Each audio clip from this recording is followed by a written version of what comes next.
Now we turn to deletion. We already have a pointer to the node we want to remove, so let's see how few steps it really takes. Let's delete a node when we already hold a pointer to it. This makes the job local. We just point its two neighbors past it, then free it. There is no search here, so we do not pay the big O of n that chapter 4 paid to find the node before it. This is the list before. We want to delete x, which sits at hex 7000 and holds the value 20. It is in the middle of the list 10, 20, 30. Node 10's next field points at x, and node 30's prev field points back at x. This is the list after. Hex 7000 is freed, shown in red. Node 10's next field now points straight at node 30, and node 30's prev field points back at node 10. The list is now 10, double arrow 30. The key idea is two writes, not one. First, we set x arrow prev arrow next becomes x arrow next. That fixes the forward chain. Then we set x arrow next arrow prev becomes x arrow prev.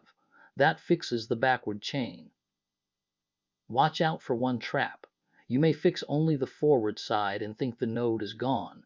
But if you skip one right, one direction still points at the freed node.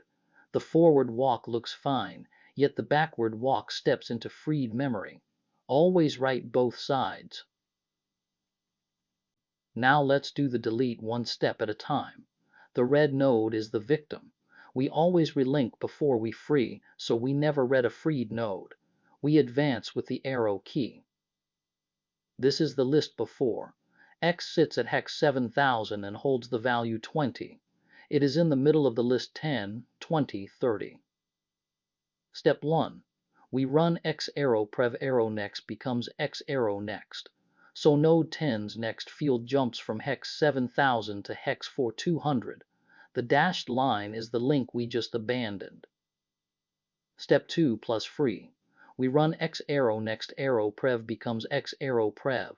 So node 30's prev field jumps from hex 7000 to hex 3000. Then we call free of x. The list is now 10, double arrow 30. Now a learning check about a boundary case. We call delete node on x, and this time x is the current head. Which of the two relink writes is skipped, and what takes its place? Now the answer. When x is the head, x arrow prev is null, so there is no predecessors next to fix.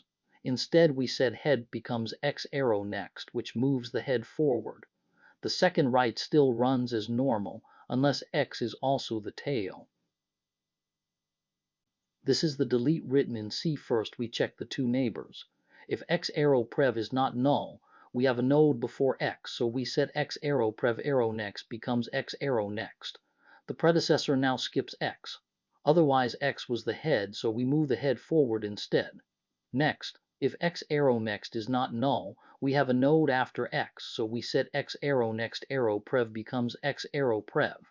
The successor now skips x. Otherwise, x was the tail, so we move the tail backward instead. Both neighbors now skip x, so we call free of x. Let's look at the cost. This is big O of 1. It is just 2 pointer writes and a free with no search. Compare chapter 4's delete value, which paid big O of n to find the node before it first. Here we already hold the node, so that cost is gone. These are the two walks written in C. The forward walk starts a cursor at head. It keeps going while the cursor is not null, and after each node it follows next. The backward walk is the mirror. It starts a cursor at tail, keeps going while the cursor is not null, and after each node it follows prev. The two functions are symmetric. We only swap next for prev, and we start from tail instead of head. Let's look at the cost.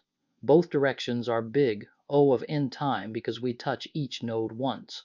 Both are big O of 1 space because we keep a single cursor either way. The only new cost over chapter 4 is the second pointer storage. We pay it once per node, not once per traversal.